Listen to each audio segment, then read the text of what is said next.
Levée de boucliers à Papara contre la tenue de manifestations de Carbas sur le site d'Atimaono. L'association Teorahau, qui lutte contre les nuisances sonores, a récolté 600 signatures de riverains après celui organisé à Fréouté. Un second rendez-vous des amateurs de gros sons, pourtant encadré et fixé par le pays, devait se tenir aujourd'hui. Il a finalement été annulé par la fédération de car audio qui a préféré tempérer la situation. Les explications d'Athéna Milcam de Tawhiti Tonio Amoussan.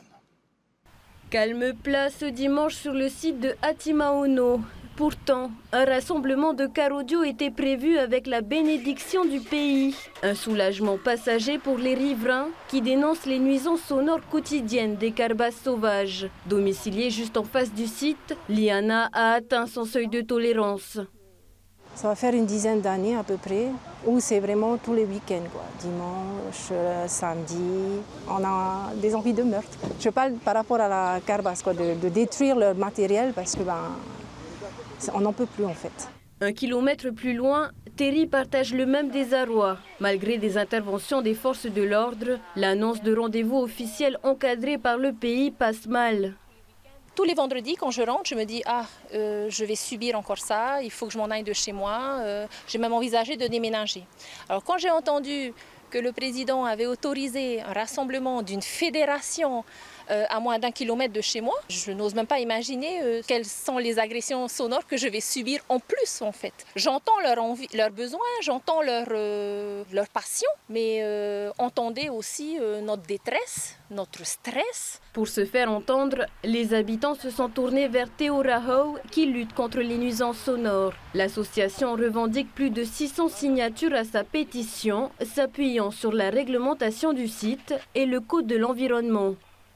À ces habitants qui sont déjà en souffrance, on veut surajouter des rassemblements associatifs regroupant plusieurs dizaines de carbas.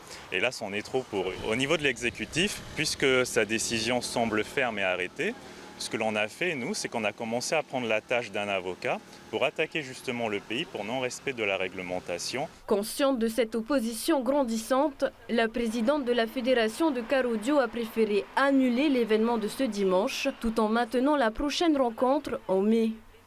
On a déjà commencé à avoir des plaintes, donc au nom de la fédération, non, j'ai préféré annuler et prendre le temps de trouver un accord avec le pays et puis le collectif de l'association Teorahau. Et ensuite, le président a prévu de faire un aménagement pour réduire les nuisances sonores. Notre journée du mois de mai, il est maintenu et nous ferons des tests avec des sonomètres.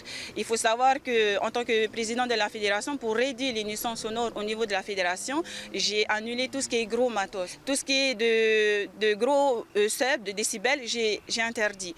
Pour réduire les nuisances sonores au sein de Atimaono, j'ai préféré prendre des petites charrettes pour réduire les nuisances sonores et prendre aussi des voitures qui s'arrêtent de 15 à moins.